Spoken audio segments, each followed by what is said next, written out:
రోజు పత్రికల్లో కూడా వార్తలు చూస్తా ఉన్నాం. సాగర్ కుడి కాలువ నుంచి ఆంధ్రప్రదేశ్ ప్రభుత్వం రోజు 10,000 క్యూసెక్కుల నీళ్లు తరలించకపోతుంటే తెలంగాణ ప్రభుత్వం చేవజచ్చి చేష్టలుడిగి చేతులు కట్టుకొని చూస్తా ఉన్నారు. నీళ్ల మంత్రి నీళ్లు నములుతా ఉన్నాడు.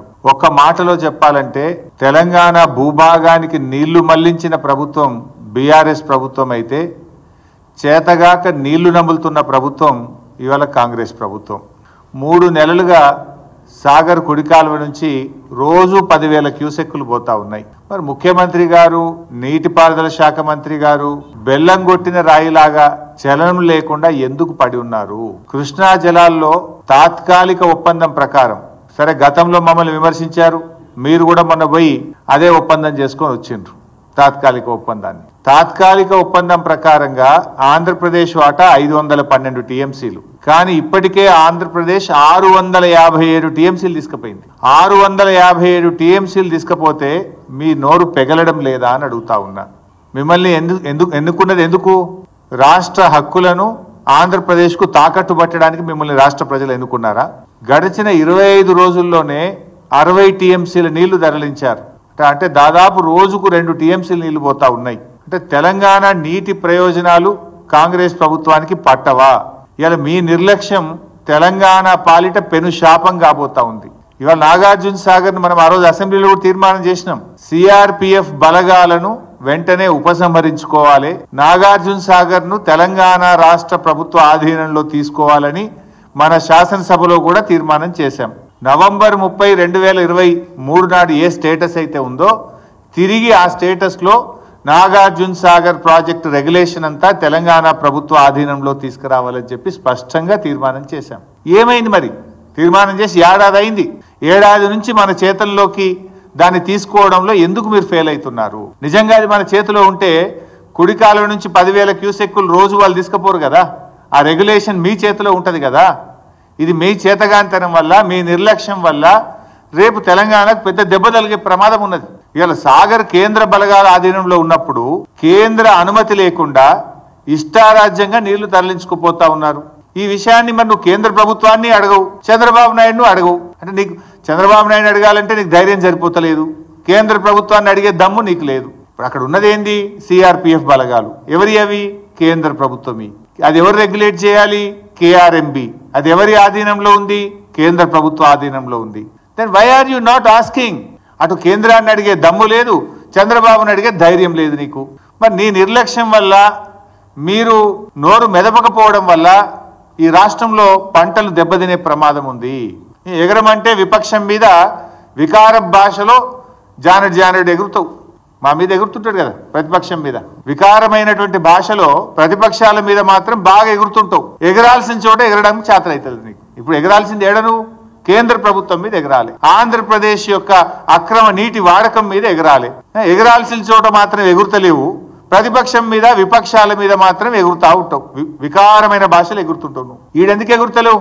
తెలంగాణ సాగునీటి త్రాగునీటి అవసరాలకు శ్రీశైలం నాగార్జున సాగర్ లో నిల్వ ఉంచాల్సిన నీటిని ఇలా ఆంధ్రప్రదేశ్ తరలించకపోతుంటే నువ్వు ఎందుకు ఎగురుతలేవు? రేపు మనకు ఎన్ని అవసరాలు ఉన్నాయి చెప్తా, డీటెయిల్స్ అన్ని కూడా చెప్తా. రైతుల పంటలు కాపాడాలంటే తక్షణమే కేంద్ర ప్రభుత్వం మీద ఒత్తిడి తేవాలి. ఆంధ్రప్రదేశ్ కు నీటి వాడకాన్ని బంద్ చేయించాలి. కేఆర్ఎంబి ఆఫీస్ ముందు ధర్నా చేద్దాం పా, మేము కూడా వస్తాం. పోదాంపా ఢిల్లీలో కేంద్ర జలశక్తి మంత్రి కార్యాలయం ముందు ధర్నా చేద్దాం. మీకు చేత కాకపోతే మీ అమ్మడ మేము కూడా వస్తాం, పోయి చేద్దాంపా. ప్రధానమంత్రి కార్యాలయం ముందు చేద్దామా? పోదాంపా. అఖిల పక్షాన్ని తీసుకొని పోండి. ఏం మిమ్మల్ని గెలిపించి పంటలు ఎండబట్టడానిక? రేపు వేసవి కాలంలో త్రాగునీటికి ప్రజల్ని ఇబ్బంది పెట్టడానిక? ఇప్పటికైనా ఆంధ్రప్రదేశ్ మిగిలింది 9 టీఎంసీలే, రావాల్సింది మనకు 123, ఉన్నది 100. ఇప్పటికైనా ఏం చేయాలి? తక్షణమే సాగర్ కుడి కాల్వకు నీళ్ల విడుదల ఆపాలి. ముచ్చెమరి నుంచి నీటిలను ఇంకా తోడుతున్నారు, దాన్ని వెంటనే ఆపాలి. పోతిరెడ్డిపాడు ద్వారా ఇంకా నీళ్లు తరలిస్తున్నారు, దాన్ని వెంటనే ఆపాలి. ఈ ఉన్న 100 టీఎంసీలన్నా మనం తెచ్చుకుంటే ఆ కల్వకుర్తి గాని, నెట్టంపాడు గాని, భీమా గాని, కోయిల్ సాగర్ గాని, ఏఎంఆర్ ఎస్ఎల్బిసి గాని, సాగర్ ఎడమ కాలువ గాని, ఈ మహబూబ్ నగర్, నల్గొండ, ఖమ్మం, హైదరాబాద్ త్రాగునీటి అవసరాలకు కొద్దో గొప్ప మనం సర్దుకొని వ్యవహారాన్ని నడిపించుకునే అవకాశం ఉంటుంది. లేకపోతే మీరు ఇట్లనే మొద్దు నిద్రపోతే ఇటు ఖమ్మం, నల్గొండ, మహబూబ్ నగర్ లో పంటలు దెబ్బతింటాయి. ప్రజలకు రేపు త్రాగడానికి కూడా నీళ్లు లేక ఇబ్బంది పడే పరిస్థితి వస్తుంది. ఇది ముమ్మాటికి కాంగ్రెస్ ప్రభుత్వ వైఫల్యము. ఈ ప్రభుత్వం చేష్టలుడికి చూస్తున్నది, మొద్దు నిద్రపోతున్నది. కనుకనే ఆంధ్రప్రదేశ్ తన ఇష్టం వచ్చినట్టుగా నీటిని ఇవాళ తరలిస్తా ఉన్నది. ఇలా బీజేపీని కూడా అడుగుతా ఉన్నా నేను. మీరు కూడా 8 ఎంపీలు గెలిచింది కదా, మరి బీజేపీ 8 ఎంపీలు, 2 కేంద్ర మంత్రులు ఈ రాష్ట్రం నుంచి ఉన్నారు. ఎందుకు? ఎతుకదినదానికా లేక మొత్క సావనికా? దేనికోసం? 8 ఎంపీలు, 2 కేంద్ర మంత్రులు ఉంటే ఏం లాభం? కేంద్ర మంత్రిగా కిషన్ రెడ్డి గారు ఉండి ఏం చేస్తున్నారు నేను అడుగుతా ఉన్నా. ఇప్పుడు కిషన్ రెడ్డి గారు మీరు నీళ్లు తెస్తారా లేదా ఆంధ్రప్రదేశ్ ఒత్తిడికో చంద్రబాబు నాయుడు గారు ఒత్తిడికో నీళ్లు నములుతారా? తెలుసుకోవాలి కిషన్ రెడ్డి గారు. పదవులు దేనికోసమండి?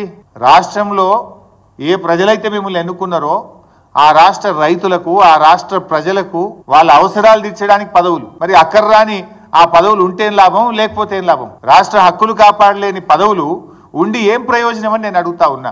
మీరు చాలా సీనియర్, దయచేసి రివ్యూ చేయండి. రాష్ట్ర ప్రభుత్వం ఫెయిల్ అయిపోయింది. ఈ రాష్ట్రం నుంచి కేంద్ర మంత్రిగా ఉన్న మీరైనా స్పందించండి. You rise to the occasion to protect the interest of Telangana.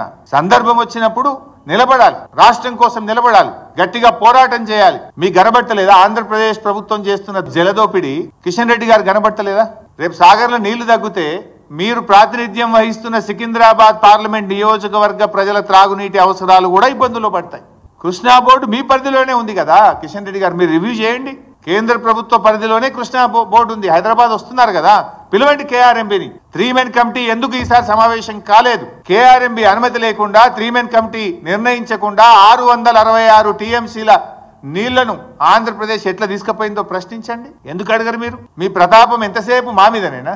రాష్ట్ర ప్రయోజనాలు కాపాడడం మీద మీ ప్రతాపం చూపండి, మీ సత్తా చూపండి, ఈ రాష్ట్ర ప్రయోజనాలు కాపాడండి. సో ఈరోజు సిఆర్పిఎఫ్ బలగాలు కూడా తక్షణమే తొలగించాలని కూడా నేను కిషన్ రెడ్డి గారిని కోరుతా ఉన్నా.